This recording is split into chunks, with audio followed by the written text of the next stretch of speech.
So we are about to walk through Georgia O'Keeffe Living Modern, which is a new exhibition that just opened at the Nevada Museum of Art.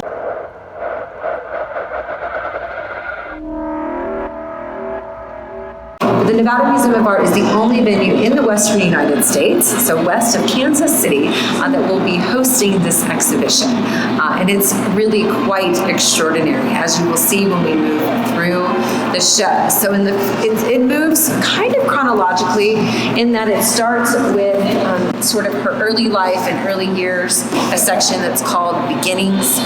And what this does is it really shows you a little bit about who Georgia O'Keeffe was before she became the beloved artist that we all know today. So we even have over here her high school yearbook.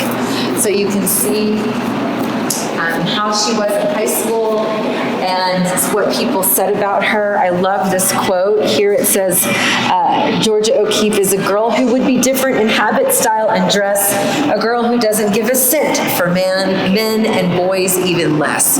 So we see that even from the beginning, she very much was her own person. In the picture, you will see she's the only girl not wearing a bow. She has the most slender sleeves. She was no frills. So that was really always her aesthetic.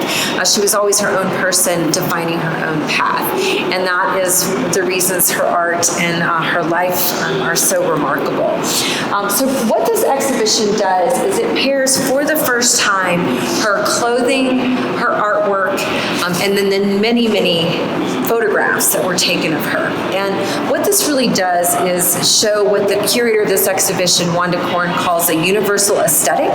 So you can see that every choice that Georgia O'Keeffe made really was in service to beauty and simplicity, and every choice was a matter of discipline. Did it align with the way that she viewed her life in the world? And so we see that in the lines and the dresses. Then you can see that in the painting and how that mimics the lines and the dresses and the organic forms that you'll see later, and then also how she fashioned her life around her in terms of her homes as we move through the exhibition. I love these. These are silk tunics. These are from the 1920s, and these are attributed to Georgia O'Keeffe. So these all come from the Georgia O'Keeffe Museum.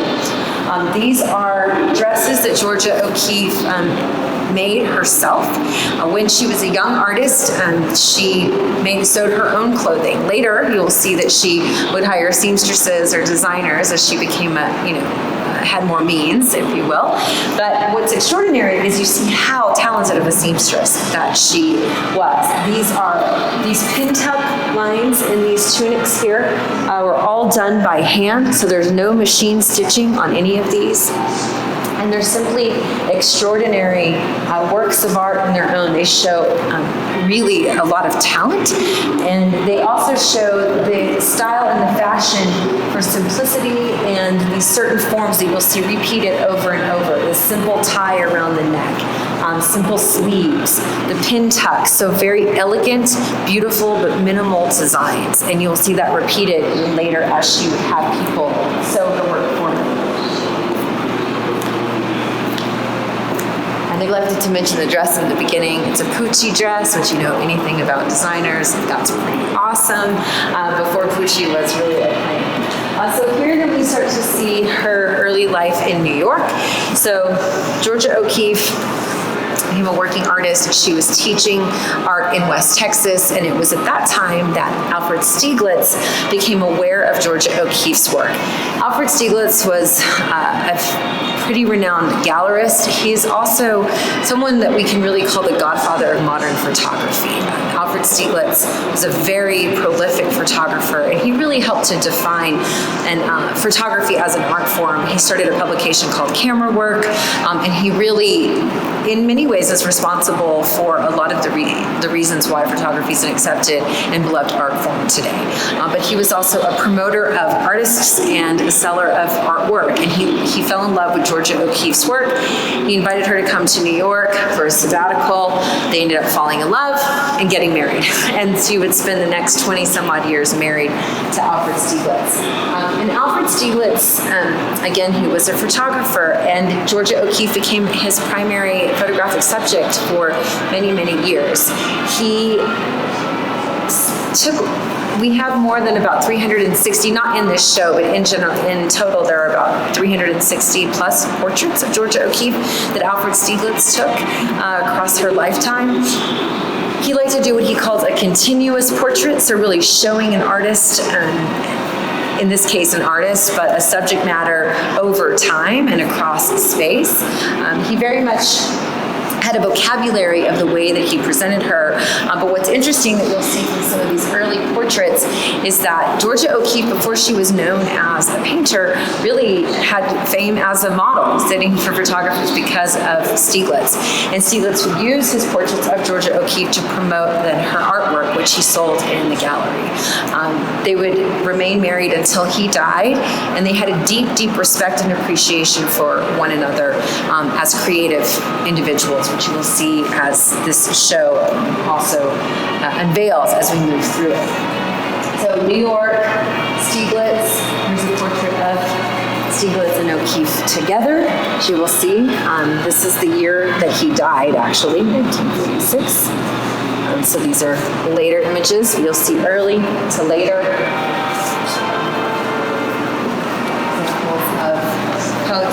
They would spend their summers in Lake George. That's where Stieglitz's family was from. So they would spend the year in New York in their apartment and in studio, and then would spend the summers at Lake George for respite, relaxation. So we have actually here some very rare, kind of more candid images that are less formal portraits of Georgia O'Keeffe that gives us insight into their summers at Lake George.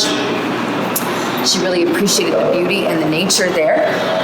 And we'll start to see some of her other kind of more familiar paintings of organic forms and flowers of nature. She loved nature, and she would paint leaves and flowers in this very up-close fashion. She said that she really wanted to give New Yorkers a sense of what a flower really looked like, and so really wanted to illustrate the beauty encompassed inside of the form of a flower.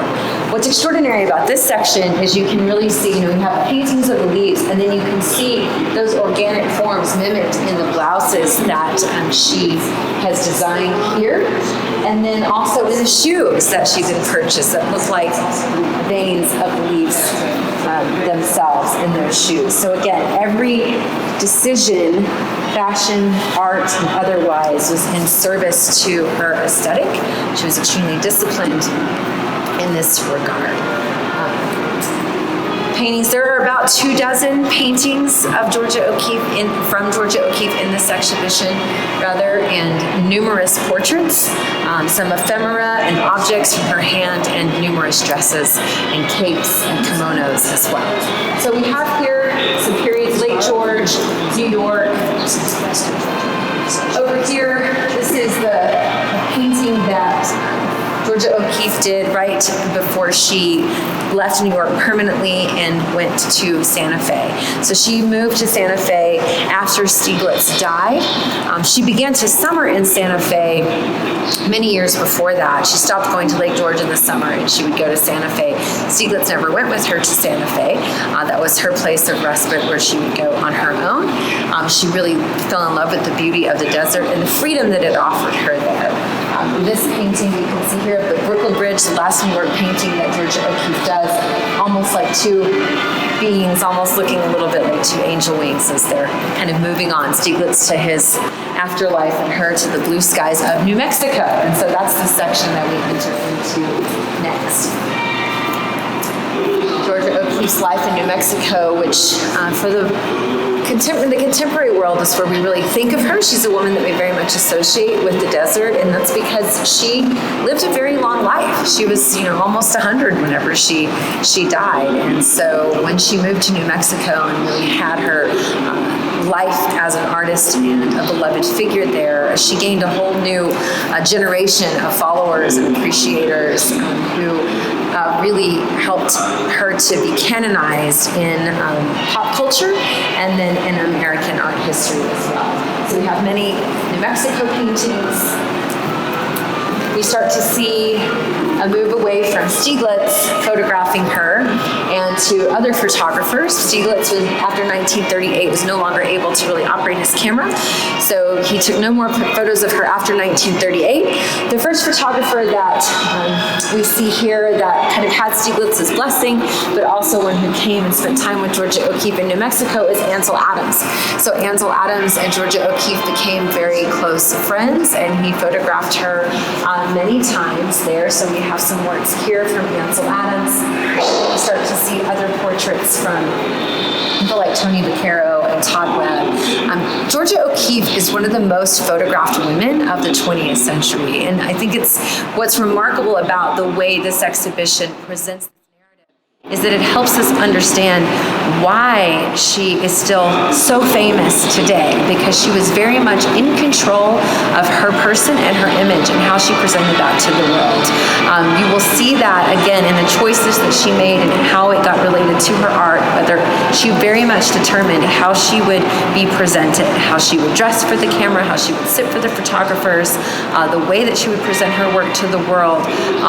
She did that. You know, we would now call that today developing a personal brand. There wasn't a terminology really like that for a person then, but that's exactly what Georgia personal brand. And I think that's one of the reasons why she is still so beloved today, if not the primary reason.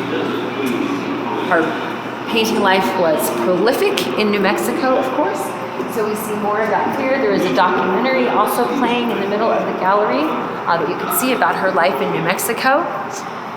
We started to see some of the changing wardrobes that she would wear in the desert, and some other frocks that she would not have she did not sit for photographers in these. She was very particular about what she wore to sit for the camera. These are clothing that she would have adopted to be in the house or to work. And then we move through a section called Celebrity, which also helps us to understand why Georgia O'Keeffe is so famous still today. So from the 1920s on, O'Keeffe maintained a strong following among art lovers, securing her stature as one of our country's first and most significant modern artist painters. In 1968, there was a Life magazine cover story done on Georgia O'Keeffe, and this really sparked another generation of people flocking to her. The early feminist movements really gravitated toward Georgia O'Keeffe. She wasn't always comfortable with that relationship because she had worked her lifetime to transcend the label of a woman artist and really become a modernist artist, become known simply for her talent.